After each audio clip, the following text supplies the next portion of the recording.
Bonjour Claire, bonjour à tous. Aujourd'hui et demain, l'affaire Dreyfus, 100 ans après. Aujourd'hui, première partie, la dégradation.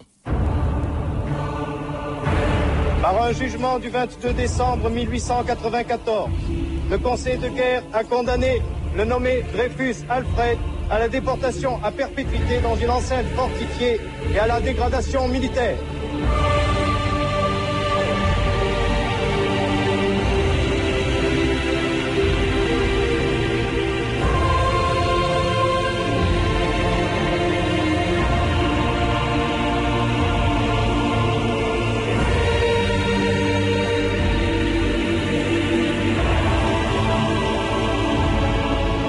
D'histoire.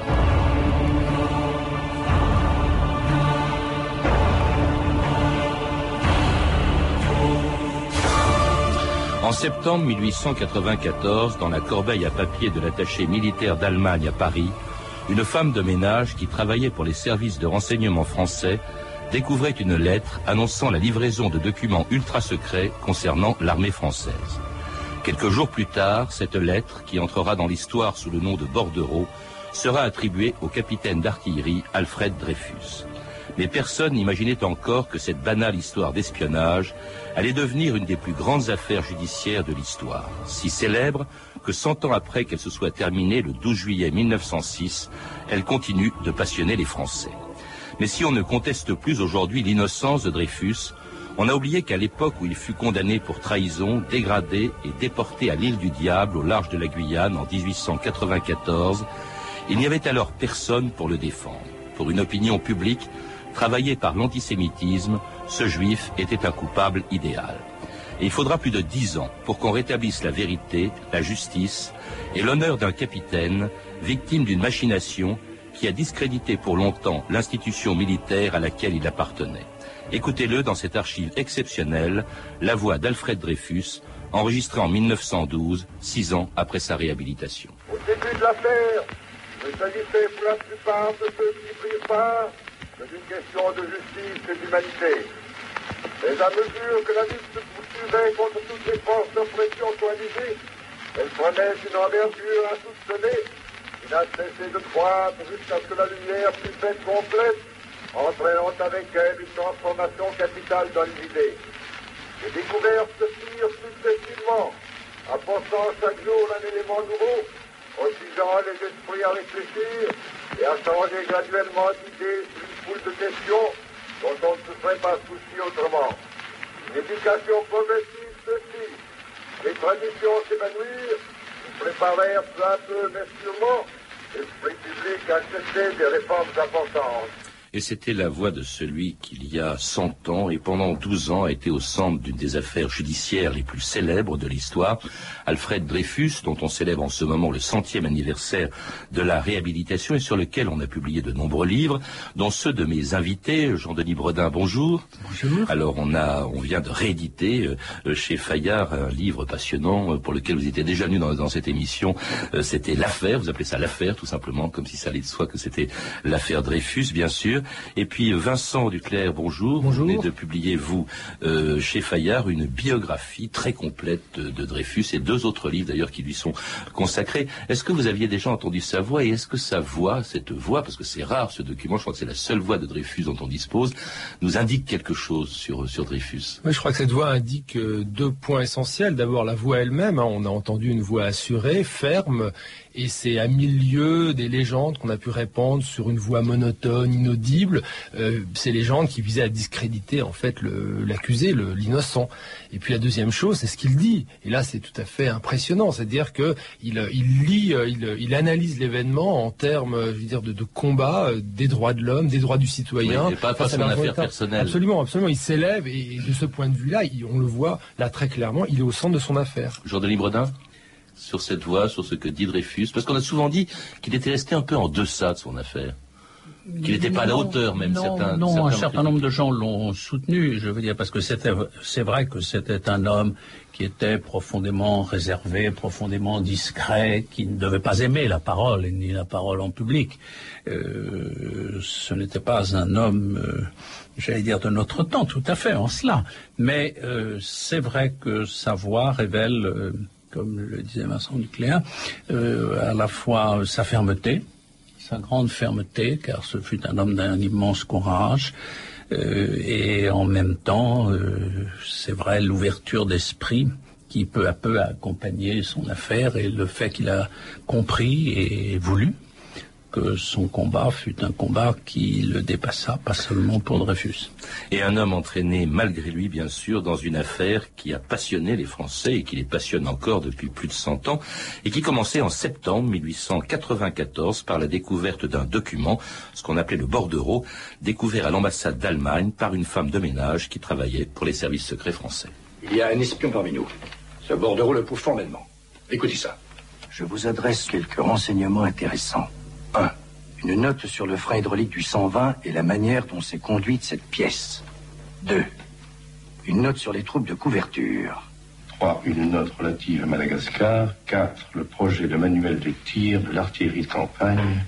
14 mars 1894. Un traître parmi nous. Et le plus grave, c'est que l'auteur de cette note est forcément quelqu'un du ministère. Sans doute un artilleur.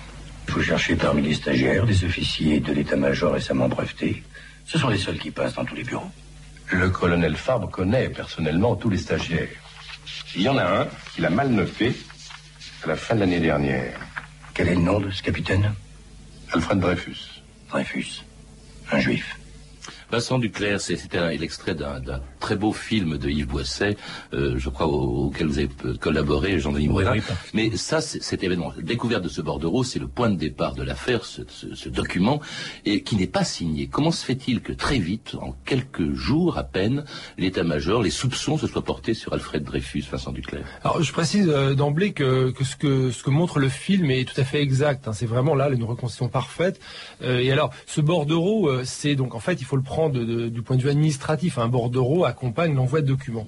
Donc en fait, le commandant Esterhazy, et c'est le colonel Picard qui le montrera ensuite, on en reparlera, Esterhazy a envoyé effectivement des documents peu importants. Mais ça, ne parlons pas d'Esterhazy. Oui.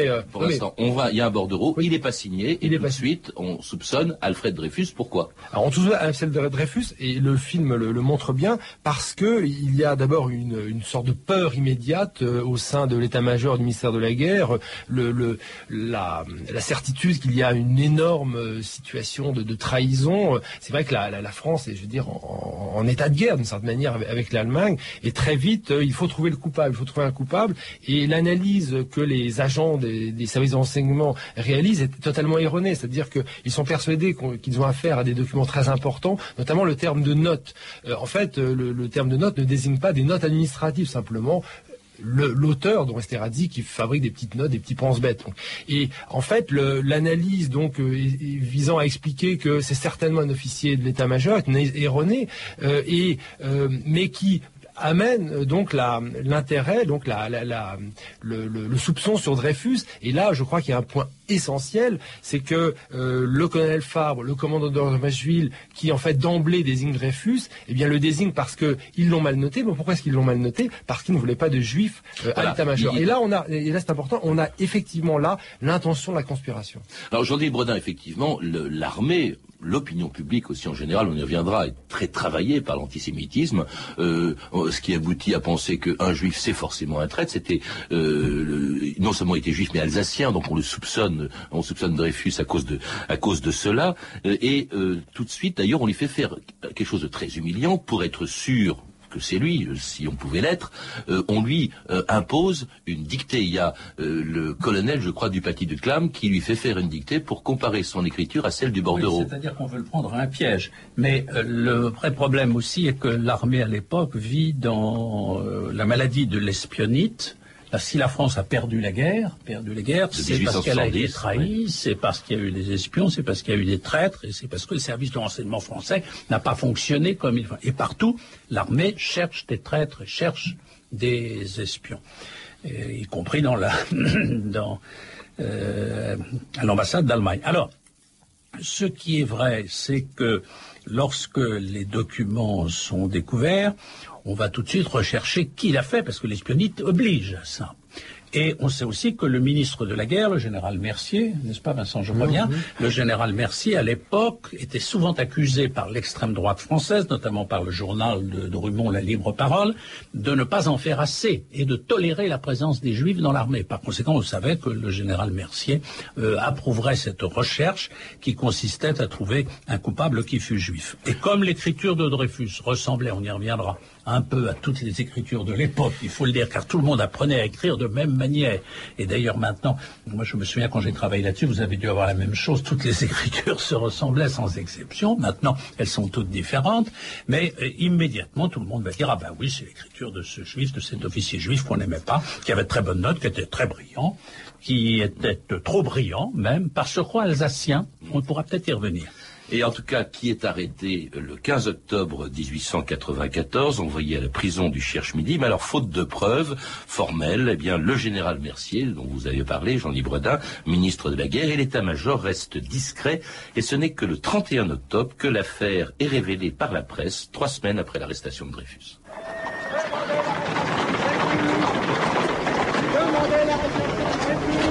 Vous lisez les journaux, n'est-ce pas, messieurs? Ils s'en prennent directement à nous, les chefs de l'armée. Bien qu'il m'en coûte de lire ces ignominies, écoutez cependant. Où le général Mercier a fait arrêter sans preuve le capitaine Dreyfus, et dans ce cas, sa légèreté est un crime. Où il s'est laissé voler les pièces établissant la trahison, et dans ce cas, son imprévoyance est une bêtise. Dans les 2 cas, le général Mercier est indigne du poste qu'il occupe. Alors, colonel, si vous avez des dossiers, faites-en bon usage. Puisque Dreyfus est coupable, de toute façon, nous en avons l'intime conviction. Il répond tout à fait au portrait idéal du traître. Puisqu'il est coupable, on peut décider de trouver des preuves. Alors mettez-vous au travail, commandant. Il nous faut des preuves pour le conseil de guerre. Et des preuves, puisqu'on n'en a pas, eh bien, tout simplement, on va en fabriquer. Alors, je voudrais qu'on évoque le rôle de la presse souvent, parce qu'on pense forcément à l'article de Zola, dont nous reparlerons, dans l'Aurore, qui défend Dreyfus.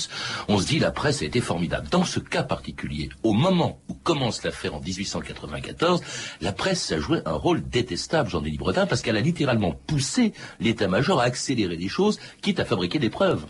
Et la presse antisémite, notamment. Mais il est vrai qu'en quelques années, non pas est née, parce qu'elle était née déjà, mais s'est développée une presse très violemment antisémite, d'une part, après la publication du livre de Drummond en 1884, non, je me trompe pas, oui, 1884, après la publication du livre de Drummond, son journal, qui va être un journal... La France juive. La France juive terrible, la libre parole, et puis une presse catholique antisémite, puisque le journal La Croix, qui changera ô combien de manière, le journal La Croix à l'époque s'affirme le journal le plus anti-juif de France, c'est-à-dire que la France a été trahie par les juifs, elle est non seulement trahie, elle a été trahie probablement par des juifs, les juifs sont des Sides, ça c'est une vieille tradition, mais aussi les Juifs apportent le capitalisme, et c'est l'époque où se répand le capitalisme, on change de système social, de système politique, puisque la République est installée, tout change en France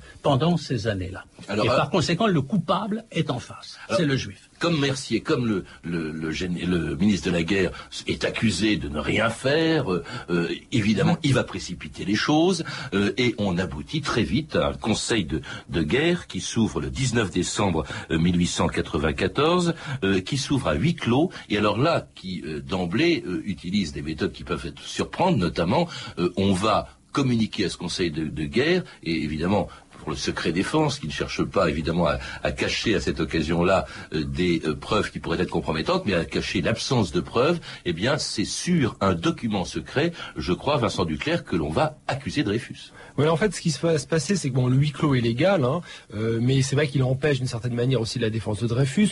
On observe aussi pendant les débats une tentative de s'attaquer aux témoins de la défense, mais globalement, et ça, notamment le préfet de police le dit clairement, Dreyfus a toutes les chances d'être acquitté.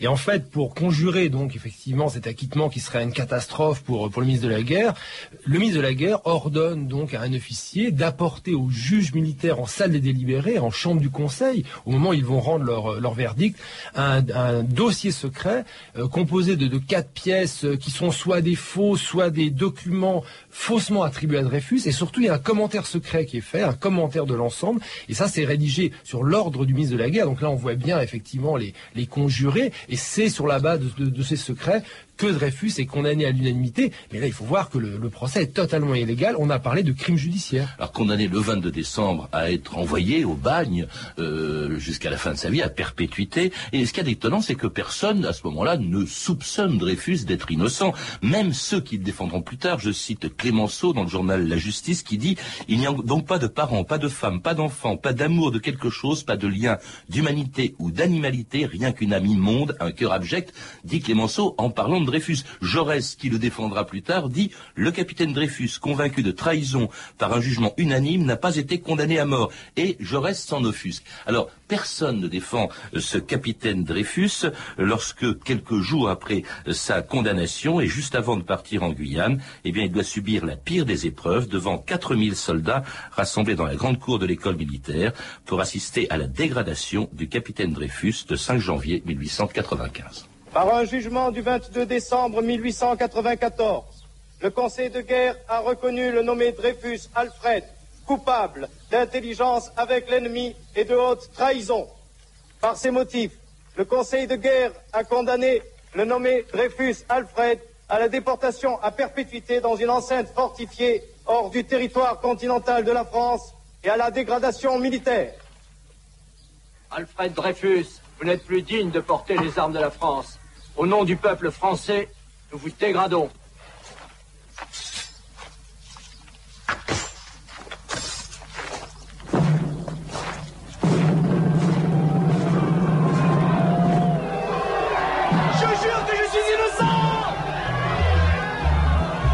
Un officier d'état-major est accusé à tort d'être un espion de l'Allemagne. On le condamne au bagne.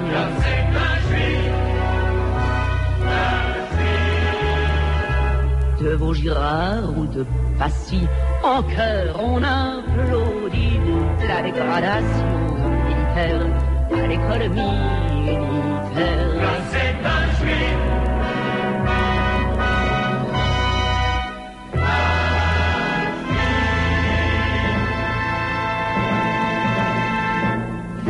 Arrache ses galons, son sabre, ses boutons.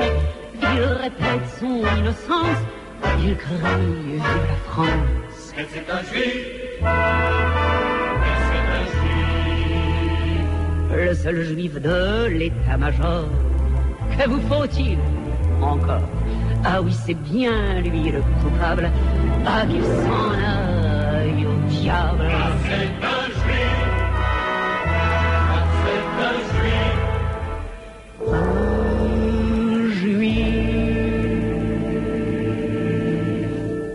Et c'était Catherine Sauvage, Dreyfus, une chanson très belle de Francis Lemarque. La dégradation, Vincent Duclerc, c'est peut-être la scène la plus connue de cette affaire Dreyfus. Elle était reproduite dans tous les journaux de l'époque.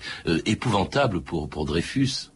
Épouvantable, mais aussi c'est là où il a révélé, en fait, je veux dire qu'il était héroïque, parce que en face du front des troupes, devant cette foule de Parisiens, estimée à 20 000 personnes qui crient à mort les Juifs. Et même des tribunes. On avait construit des tribunes pour que tous les journalistes assistent à cette scène effrayante. C'était vraiment une scène de sacrifice qui renvoyait, je veux dire, presque au Moyen-Âge. Eh bien, Dreyfus crie soldat, on dégrade un innocent. Et là, il est effectivement héroïque. Et je crois qu'il faut insister sur cette dimension-là. Et le début d'un calvaire qui va durer 4 ans, puisqu'il part immédiatement à l'île du Diable, dans des conditions où il va être interné. À l'île du Diable, que l'on rétablit comme lieu de déportation au large de la Guyane, par une loi particulière, car ce n'était pas plus un lieu de déportation. Mais pour que Dreyfus, qui ne pouvait pas être condamné à mort à cause d'une loi de 48, si j'ai bonne mémoire, que Dreyfus fût puni et meurt probablement là-bas d'ailleurs, on a rétabli l'île du Diable comme lieu de déportation. Alors, déportation aggravée encore par sa solitude, non seulement physiquement seul, loin de toute sa famille, mais en plus, personne ne le soutient pendant 1 an et demi. D'ailleurs, l'affaire, on n'en parle plus, une fois qu'elle est réglée, croit-on, par ce jugement de 1894. Mais il n'y a personne pour le soutenir. Sauf sa famille. Sauf sa famille. Et son frère Mathieu, qui va jouer un rôle essentiel. Oui, sa famille se mobilisera vraiment avec beaucoup non seulement d'affection, mais de profond courage et de détermination absolue, car elle savait qu'il ne pouvait pas avoir trahi. C'était complètement extérieur à sa mentalité, ça n'était pas possible. Et sa famille va mobiliser peu à peu sa femme, Mathieu, le frère merveilleux. Ils vont mobiliser un certain nombre de gens, comme Bernard Lazare, d'ailleurs, et Bernard Lazare, le premier intellectuel. Pour se battre, pour rechercher, pour trouver. Tout était très difficile parce que, effectivement, il y avait une espèce de conviction unanime qui était réunie contre lui. Et là, le courage de la famille a été extraordinaire. Le courage de Bernard Lazare que vous citiez, vous avez même écrit un livre sur lui, Jean-Yves Bredin, parce qu'il est le premier à dire qu'il faut réhabiliter Dreyfus, qu'il est sûrement innocent, alors qu'il n'y a pas de preuve de sa culpabilité, mais on ne peut pas prouver non plus qu'il est innocent à l'époque. Et à ce moment-là, il y a quelqu'un d'autre qui va jouer un rôle essentiel. C'est le nouveau patron des services secrets français, le colonel Picquart, qui prend ses fonctions en 1896 et qui, 1 an et demi après la condamnation de Dreyfus, découvre qu'il y a un autre coupable, le vrai coupable. Comment a-t-il fait, s'il vous plaît, Vincent Duclerc? En fait, Picquart a fait ce que ses prédécesseurs auraient dû faire, c'est-à-dire une véritable enquête. Il avait été chargé, en fait, de continuer à enquêter sur les affaires de trahison, notamment parce que le gouvernement s'inquiétait, malgré tout, de la ténacité de la famille. Il voulait accumuler de nouvelles preuves et comptait sur Picquart pour le faire. Et en fait, Picquart, donc, va intercepter d'autres documents en provenance de l'ambassade d'Allemagne, venant de la même voie que le bordereau, et notamment ce qu'on appelle un petit bleu, c'est-à-dire une lettre télégramme déchirée, adressée au commandant Esterhazy. Et montrant que, effectivement, l'attaché militaire allemand Esterhazy était en relation donc d'espionnage. Esterhazy, donc un capitaine, un commandant, donc un fantassin. Et alors, en fait, ce que fait Picquart, et ça c'est fondamental, bien sûr, il commence à expertiser l'écriture, à essayer de rechercher, voir si Esterhazy est bien le coupable, et surtout il fait une enquête sur Esterhazy, il découvre des mobiles. Le problème avec Dreyfus, c'est qu'il n'y a pas de mobile à sa trahison.